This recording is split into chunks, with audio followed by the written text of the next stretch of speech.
میرے گھر والوں نے میری شادی ایک 16 سال کے لڑکے سے کر دی، جبکہ میں خود 26 سال کی جوان اور کنواری لڑکی تھی۔ مجھے بھی ایک ہم عمر اور سمجھدار لڑکے کی ضرورت تھی، لیکن میرے والد نے میری شادی ایک بچے کے ساتھ کر دی۔ میں دلہن بنی بیٹھی تھی اور نہ چاہتے ہوئے بھی اپنے 16 سالہ شوہر کا انتظار کر رہی تھی۔ میرے دل میں کوئی خوشی یا ارمان نہیں تھا، بلکہ مجھے اپنے والد پر بہت غصہ آ رہا تھا۔ انہوں نے اپنی بیماری کی وجہ سے میری شادی جلدی میں اس سوچ کے ساتھ کر دی کہ وہ مرنے سے پہلے مجھے رخصت کر دے، لیکن انہوں نے ایک بار بھی میرے جذبات کے بارے میں نہیں سوچا۔ ایک 16 سال کا لڑکا مجھ جیسی 26 سالہ لڑکی کو کیسے خوش رکھ سکتا تھا؟ میں جوان اور خوبصورت تھی، بہت سے لڑکے مجھ سے شادی کرنا چاہتے تھے، مگر میرے والد نے میری زندگی برباد کر دی۔ میں یہی سوچ سوچ کر پریشان تھی کہ اس بے جوڑے رشتے کے ساتھ میں پوری زندگی کیسے گزاروں گی۔ میرے پاس واپس جانے کا بھی کوئی راستہ نہیں تھا۔ میرے گھر والے تو مجھے رخصت کر کے مطمئن ہو گئے تھے، مگر مجھے ایک ایسی آگ میں دھکیل دیا تھا جس میں شاید مجھے ساری زندگی چلنا تھا۔ میں ساری رات روتی رہی، اپنے خیالوں میں گم تھی کہ اچانک میرے کمرے کا دروازہ کھلا۔ مجھے لگا میرا شوہر آیا ہوگا، لیکن ایک 20 سالہ لڑکی اندر آئی۔ میں اسے نہیں جانتی تھی۔ وہ میرے پاس بیٹھی، میرے ہاتھ تھام کر کہنے لگی، تم بہت خوبصورت ہو سائمہ، تمہیں تو کوئی شہزادہ مل سکتا تھا، مگر تمہارے والد نے میرے بھائی کے ساتھ تمہاری شادی کر کے تم پر ظلم کیا ہے۔ تب مجھے سمجھ آیا کہ وہ میری نند ہے۔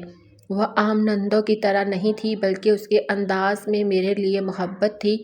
اس کی باتیں سن کر میری آنکھوں میں آنسو آ گئے۔ پھر وہ کہنے لگی، میرا بھائی ابھی بچہ ہے، لیکن تم کچھ وقت یہ رشتہ نبھا لو، پھر ہم کوئی حل نکال لیں گے اور تمہیں آزادی دلا دیں گے۔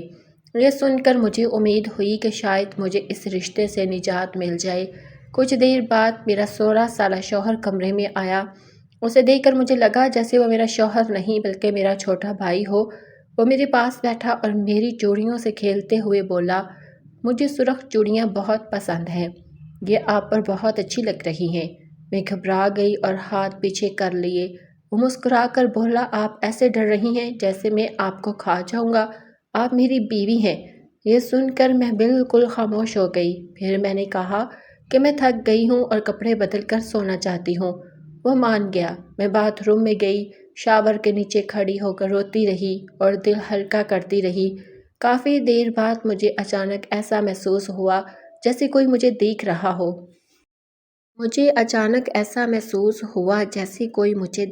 ہو۔ میں گھبرا کر ادھر ادھر دیکھنے لگی، لیکن غسل خانے میں کوئی کھڑکی نہیں تھی کہ کوئی باہر سے دیکھ سکے۔ میں سوچنے لگی، کیا کمرے میں کوئی اور بھی ہے جو مجھے دیکھ رہا ہے؟ مگر کون؟ کمرے میں تو صرف میرا شوہر تھا۔ میں بہت پریشان ہو گئی، جلدی سے کپڑے بدلے اور غسل خانے سے باہر آ گئی۔ میرا شوہر بستر پر گہری نیند میں سو رہا تھا۔ اسے سوتا دیکھ کر مجھے یقین ہو گیا کہ شاید مجھے وہم ہوا تھا۔ اگر وہ سو رہا تھا تو مجھے کون دیکھ سکتا تھا؟ میں خاموشی سے بستر کے دوسرے کنارے پر لیٹ گئی اور آنکھیں بند کر کے سونے کی کوشش کرنے لگی۔ دن بھر کی تھکن اور رونے کی وجہ سے میری آنکھیں جل رہی تھی، اس لیے تھوڑی ہی دیر میں مجھے نیند آ گئی۔ آدھی رات کو مجھے ایک عجیب سا احساس ہوا۔ میں گھبرا کر اٹھ بیٹھی۔ کمرے میں اتنا اندھیرا تھا کہ کچھ سمجھ نہیں آ رہا تھا۔ مجھے ایسا لگا جیسے کسی نے میرے جسم کو چھوا ہو۔ میں نے بڑی مشکل سے میز پر رکھا ہوا لیمپ جلایا اور اپنے شوہر کو دیکھا۔ وہ پہلے کی طرح گہری نیند میں سو رہا تھا۔ شاید یہ بھی میرا وہم ہی تھا۔ یہی سوچ کر میں دوبارہ لیٹ گئی اور سو گئی، لیکن صبح جب میری آنکھ کھلی تو میری حالت کچھ ٹھیک نہیں تھی۔ ایسا لگ رہا تھا جیسے رات کو کسی نے میرے ساتھ چھیڑ چھاڑ کی ہو۔ میرا شوہر تو گہری نیند میں تھا۔ میں نے ادھر ادھر دیکھا، سب کچھ ٹھیک لگ رہا تھا، مگر مجھے بار بار شک ہو رہا تھا کہ شاید معاملہ کچھ اور ہے۔ کچھ دیر بعد میں تیار ہو کر کمرے سے باہر آئی تو دیکھا کہ میرے شوہر کے والد یعنی میرے سسر میز پر بیٹھے ہیں۔ مجھے دیکھتے ہی انہوں نے مجھے سر سے پاؤں تک دیکھا اور مسکرا کر کہا، آؤ سائمہ، میں تمہارا انتظار کر رہا تھا، آؤ میرے ساتھ ناشتہ کرو۔ انہوں نے کرسی اپنے قریب کی اور مجھے بیٹھنے کا اشارہ کیا۔ مجھے کچھ عجیب لگا۔ میں انہیں پہلے سے جانتی تھی کیونکہ وہ میرے والد کے دوست تھے اور ہمارے گھر آتے جاتے رہتے تھے، لیکن شروع سے ہی مجھے وہ اچھے نہیں لگتے تھے۔ مجھے ہمیشہ ایسا لگتا تھا جیسے ان کی نظریں مجھے آر پار دیکھ رہی ہوں، اور اب جس طرح وہ مجھے اپنے قریب بٹھا رہے تھے وہ مجھے بالکل اچھا نہیں لگا۔ میں نے جان بوجھ کر کرسی دور رکھ کر بیٹھ گئی اور سر جھکا کر ناشتہ کرنے لگی، مگر پورے وقت مجھے ایسا ہی لگا کہ ان کی نظریں مجھ پر جمی ہوئی ہیں۔ تھوڑی دیر بعد میری نند آئی اور میرے پاس بیٹھ کر میری تعریفیں کرنے لگی۔ پھر اس نے مذاق کے انداز میں پوچھا، رات کو میرے بھائی نے تمہیں تنگ تو نہیں کیا؟ یہ سن کر میں شرمندہ ہو گئی، اور جب میں نے سسر کی طرف دیکھا تو وہ مسکرا رہے تھے۔ نند نے فوراً بات بدل دی اور کہنے لگی، میرا مطلب ہے کہ میرا بھائی بہت شرارتی ہے اور رات کو آسانی سے نہیں سوتا۔ میں اسے کہانیاں سناتی ہوں تب جا کر سوتا ہے۔ میں نے بمشکل سر ہلا دیا اور خاموشی سے ناشتہ کرتی رہی۔ کچھ دیر بعد میرے سسر وہاں سے چلے گئے تو مجھے سکون ملا، لیکن پھر میری نند کہنے لگی، ابا نے صرف تمہاری ہمدردی میں تمہاری شادی میرے بھائی سے کی ہے، ورنہ کوئی باپ اپنے بچے کی زندگی خراب نہیں کرتا، اس لیے تم ابا کا خیال رکھنا، وہ اکیلے ہیں۔ پھر اس نے مجھے چائے کا کپ دیا اور کہا، ابا اپنے کمرے میں چائے پیتے ہیں، تم جا کر انہیں دے آؤ، وہ خوش ہو جائیں گے۔ میں گھبرا گئی مگر نند کو انکار نہیں کر سکی۔ میں چائے لے کر سسر کے کمرے میں گئی۔ وہ بستر پر بیٹھے تھے اور مجھے اپنے قریب بیٹھنے کا اشارہ کیا۔ میں مجبوری میں ان کے قریب بیٹھ گئی۔ وہ آہستہ سے میرے قریب آئے اور بولے، میں جانتا ہوں کہ میرا بیٹا تمہیں خوشی نہیں دے سکتا، وہ ابھی بہت چھوٹا ہے، مگر کچھ دنوں کی بات ہے، پھر سب ٹھیک ہو جائے گا۔ یہ سن کر میں گھبرا گئی اور فوراً اٹھ کر تیزی سے کمرے سے باہر نکل آئی۔ مجھے محسوس ہوا کہ یہ سسرال میرے لیے ایک بہت بڑا مسئلہ بن چکا ہے۔ یہ گھر اب میرے لیے ایک جال بن چکا تھا۔ صرف 16 سال کا میرا شوہر ہی میری پریشانی نہیں تھا، بلکہ میرے سسر بھی مجھے اچھی نظر سے نہیں دیکھتے تھے۔ اچانک میرا شوہر سامنے آیا اور بھاگتے ہوئے مجھے گلے لگا لیا۔ وہ کہنے لگا، سائمہ آپ کہاں چلی گئی تھی؟ میں نے آپ کو کمرے میں نہیں پایا تو میں بہت گھبرا گیا تھا۔ شوہر کی یہ قربت مجھے نرم کر رہی تھی۔ اس کی عمر چاہے کم تھی مگر وہ میرا شوہر تھا۔ فطری طور پر اس کے قریب آتے ہی میرا دل اس کی طرف مائل ہونے لگا۔ میں نے بڑی مشکل سے اپنے جذبات پر قابو پایا۔ جب وہ مجھ سے الگ ہوا تو میں نے غصے سے اسے دیکھتے ہوئے کہا، آئندہ میرے قریب مت آنا، مجھے اچھا نہیں لگتا۔ میری بات سن کر اس کے چہرے کا رنگ بدل گیا۔ اس سے پہلے کہ میں کچھ اور کہتی، میری نند آ گئی اور میرے شوہر پر غصہ کرنے لگی کہ وہ اتنی دیر سے کیوں اٹھا ہے، اس کے امتحان قریب ہیں اور اسے پڑھائی پر توجہ دینی ہے۔ وہ اسے ڈانٹ کر اپنے ساتھ لے گئی۔ میرا سارا دن مستقبل کی فکر میں گزرا۔ میں بھوک پیاس سب ختم ہو چکی تھی۔ رات کو میری نند دودھ کا گلاس لے کر میرے کمرے میں آئی اور کہنے لگی، بھابی آپ نے سارا دن کچھ نہیں کھایا، کم از کم دودھ پی کر سو جائیں۔ اس کی بات سن کر مجھے اس پر پیار آنے لگا۔ وہ عمر میں مجھ سے بہت چھوٹی تھی مگر پھر بھی میرا خیال رکھ رہی تھی۔ میں نے اس کے ہاتھ سے دودھ لیا اور اس کی خوشی کے لیے پی لیا۔ میرا شوہر بھی کمرے میں آ چکا تھا۔ اس نے بھی دودھ پیا اور سو گیا۔ ایسا لگ رہا تھا جیسے وہ مجھ سے ناراض ہو۔ اس نے میری طرف ایک نظر بھی نہیں دیکھا۔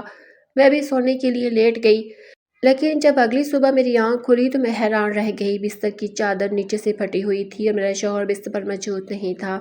میری حالت خراب ہونے لگی۔ میں رات کو ٹھیک کپڑوں میں تھی مگر اب میرے کپڑے کندھے سے پھٹے ہوئے تھے، جیسے کسی نے زبردستی کی ہو۔ میں نے گھبرا کر نیچے فرش پر دیکھا تو میرا شوہر وہاں سو رہا تھا، مگر پھر سوال یہ تھا کہ بستر کی یہ حالت کس نے کی اور میرے کپڑے پھٹے کیسے؟ مجھے کچھ سمجھ نہیں آ رہا تھا۔ میں نے جلدی سے کپڑے بدلے، بستر ٹھیک کیا اور اپنے شوہر کو جگایا۔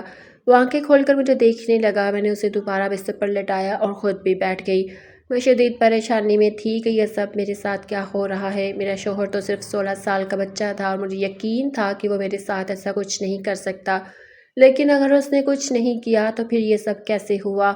کافی دیر سوچنے کے بعد میں کمرے سے باہر آئی تو مجھے ایسا محسوس ہوا جیسے کوئی میرے دروازے کے ساتھ کھڑا تھا، اور جیسے ہی میں نے دروازہ کھولا اور وہاں سے بھاگ گیا، میں نے ایک سایہ تیزی سے دور جاتے دیکھا۔ اس بات نے میرے شک کو یقین میں بدل دیا کہ اس گھر میں میرے شوہر کے علاوہ بھی کوئی مرد موجود ہے۔ کیا وہ میرے سسر تھے یا کوئی اور؟ اگر وہ میرے سسر تھے تو یہ کیسے ممکن ہے کہ وہ اپنے بیٹے کی بیوی کے ساتھ ایسا غلط کام کرے۔ میں اپنے ہی سسرال میں خود کو غیر محسوس کرنے لگی۔ اسی وقت میری نند بھی میرے پاس آئی اور میرے چہرے کی گھبراہٹ دیکھ کر بولی، بھابھی سب ٹھیک ہے؟ کیا ہوا؟ آپ کیوں پریشان ہیں؟ میں نے ڈرتے ہوئے اسے بتایا، مجھے ایسا لگا جیسے کوئی میرے دروازے کے پاس کھڑا تھا یا اندر جھانکنے کی کوشش کر رہا تھا۔ میری بات سن کر وہ بھی حیران ہو گئی اور کہنے لگی، ابا تو صبح سے ڈاکٹر کے پاس گئے ہوئے ہیں اور میرا بھائی آپ کے کمرے میں ہے، میں کھانا بنا رہی ہوں، آپ کو کوئی ضرور وہم ہوا ہے۔ میں نے اسے یقین دلانے کی بہت کوشش کی کہ میں نے خود ایک سایہ دیکھا تھا، مگر اسے میری بات پر یقین نہیں آیا۔ وہ یہی سمجھ رہی تھی کہ گھر میں اس کے علاوہ کوئی اور نہیں ہے۔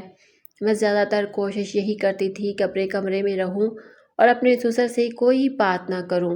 نہ جانے کیوں مجھے ان سے ڈر لگتا تھا۔ دن تیزی سے گزرتے جا رہے تھے، میرے شوہر کے ساتھ میری اچھی دوستی ہو گئی تھی۔ اب اگر وہ میرے قریب بھی آتا تو مجھے گھبراہٹ نہیں ہوتی تھی، بلکہ میں محبت سے اس کے ساتھ پیش آتی تھی۔ وہ ایک ماں کے بغیر بچہ تھا، اسی لیے میں اس کا زیادہ خیال رکھنے لگی۔ شادی کے بعد شروع کے چند دن مجھے کچھ عجیب سا محسوس ہوا تھا، مگر اب سب ٹھیک لگ رہا تھا، اس لیے میں سکون سے اپنی نئی زندگی گزار رہی تھی۔ میری نند سے بھی میری بہت اچھی دوستی ہو گئی تھی۔ وہ واقعی بہت اچھی اور محبت کرنے والی لڑکی تھی، اس نے میرا خیال رکھنے میں کوئی کمی نہیں چھوڑی۔ دوسری طرف میرا شوہر بھی عام بچوں جیسا نہیں تھا، بلکہ اپنی عمر سے زیادہ سمجھدار اور ذمہ دار لگتا تھا۔ میری شادی کو 3 مہینے ہو چکے تھے کہ میری طبیعت خراب رہنے لگی۔